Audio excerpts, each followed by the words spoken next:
as mortes elas não param.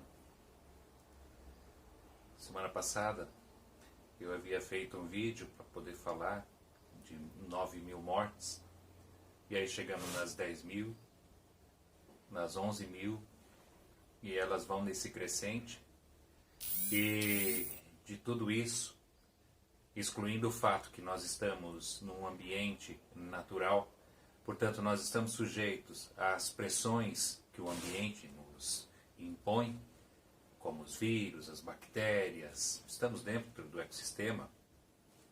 Mas de tudo isso, por mais que a gente tente não discutir a questão política, em alguns momentos as falas que nós ouvimos nesse nosso país, ele me faz lembrar de um assunto que por muitas vezes eu discuti com os alunos e que parecia uma coisa tão distante da nossa realidade, mas ela vira e mexe e volta para a gente, ainda mais para um país como o nosso, que ainda não adquiriu a democracia plena, onde você ouve pessoas falando da volta do AI-5, de fechamento de Congresso, de fechamento de Supremo Tribunal.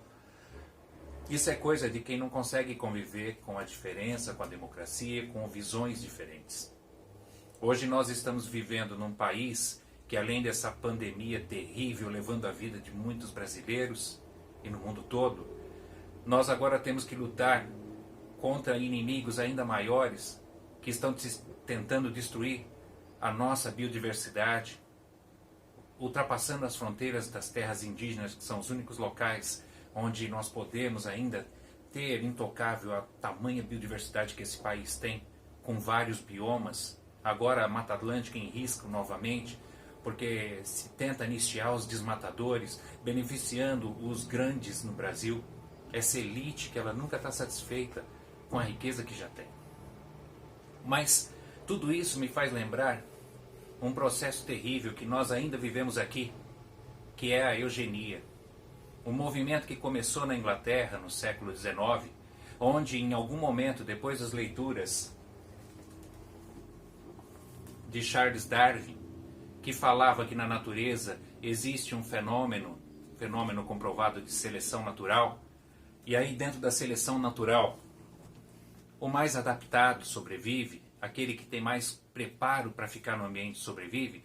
Espertamente, algumas pessoas, Jenny Galton, por exemplo, ele trouxe essa informação, esse contexto para as pessoas. E a partir disso nós começamos a achar que as pessoas também podem ser classificadas naqueles que estão mais ou menos preparados para viver nesse ambiente, nesse mundo. Daí ficou mais difícil ainda de falar sobre as pessoas, a humanidade, sobre amor ao próximo. Porque algumas pessoas acham que realmente são superiores do que outras. E no Brasil, esse movimento foi muito poderoso. Eu, por exemplo, carrego aqui uma camiseta com homenagem à tribo Pataxó. Eu fui índio Puri um dia, lá, os meus ancestrais. A minha bisavó foi pega-laço. Sabe o que é isso? Você ser retirado da sua aldeia, porque você não vale nada, é só um pedaço de carne que pode ser usado, e ser trazida para o ambiente, entre aspas, civilizatório. E aí começou a família, no caso a minha, e a nossa nação Puri, praticamente ela foi extinta. Alguns tentam até retomá-la, mas foi perdido todo esse material genético em função desse pensamento onde alguns grupos acham que são superiores a outros. Não é à toa que os sanatórios no Brasil, que se tornou calamitoso, eram locais de se depositar as pessoas que eram indesejadas na sociedade, porque elas tinham alguns problemas mentais, ou às vezes até porque pensavam diferente da política também. E agora nós voltamos a vivenciar tudo isso. A gente constantemente tem ouvido que são as pessoas que têm doenças que estão morrendo, as pessoas que têm diabetes, as pessoas que têm pressão alta, as pessoas que têm problemas cardíacos, são as pessoas mais velhas. Isso é eugenia. Nós estamos tentando moldar uma população sadia que não existe. E mesmo que existisse, isso ultrapassa o que nós chamamos de humanidade, amor ao próximo.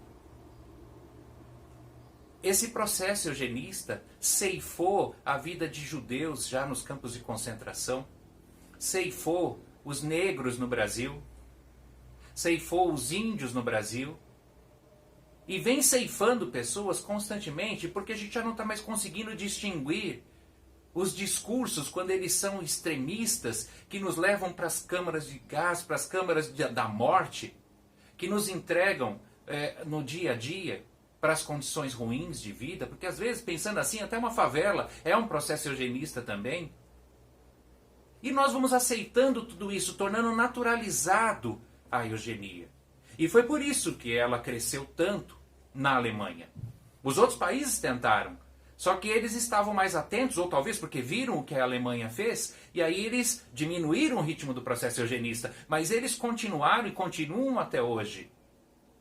A exclusão social é processo eugenista, e a gente não pode fugir mais dessa verdade. Essa doença que chegou no Brasil, ela está trazendo de volta a discussão. Eu vou passar no final desse meu diálogo o que o médico ontem falou no programa da TV Cultura. A eugenia está presente hoje no nosso país mais uma vez.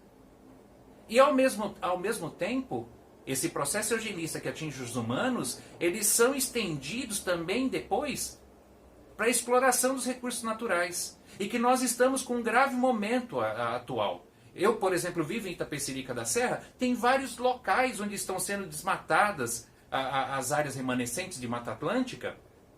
E pior, ainda nós fornecemos água para São Paulo, e mesmo assim, isso não é suficiente. As pessoas, na verdade, cada um pensando apenas em si mesmo, tiram as matas, ao mesmo tempo colocam pessoas em condições subhumanas de vida, porque eles não têm acesso à infraestrutura básica, asfalto, educação, saúde, água, energia elétrica, simplesmente vão desmatando tudo. Já não basta o problema ambiental, ainda nós vamos criar mais problemas sociais, porque a reboque disso a violência se instala também. Então, no lugar onde eu vivo, nós convivemos com loteamentos clandestinos, onde a máfia, às vezes, ela está por trás disso, com os desmatamentos irregulares, com o soterramento de nascentes. E isso tudo porque nós estamos num município que é fundamental estratégia para a presença da água aqui na Grande São Paulo, que abastece a represa Guarapiranga.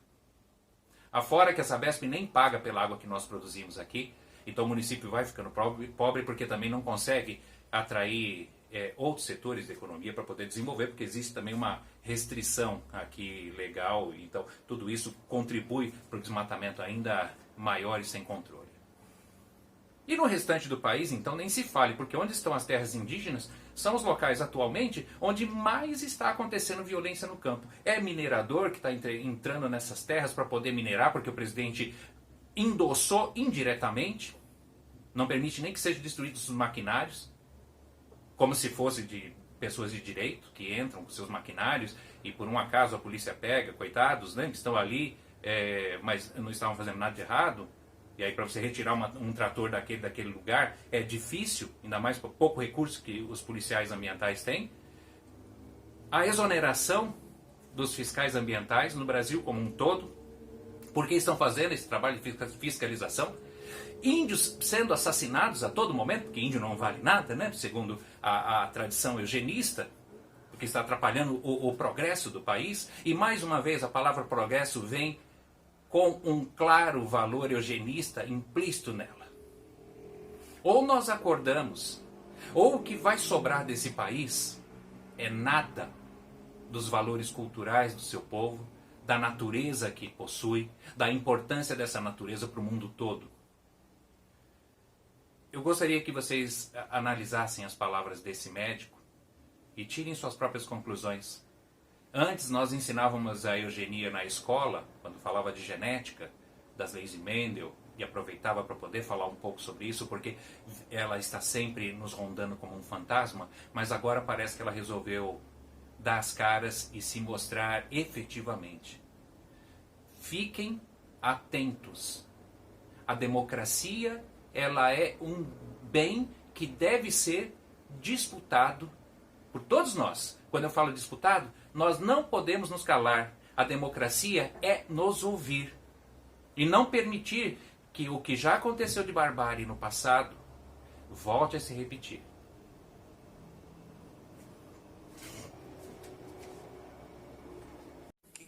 acontecer quando as pessoas não defendem o isolamento? Não se fecha comércio, a economia não para, o governo não precisa colocar dinheiro na economia, as pessoas que vão morrer, muitas, são os idosos, aí tem a fala, mas já ia morrer mesmo, ou as pessoas que já têm doença, já estavam doentes, e vão ficar os jovens e atletas. Então, se a gente pegar pedaços da fala, tem uma lógica intensa. Isso chama eugenia. Lembre-se de que sistema político mundial usava isso.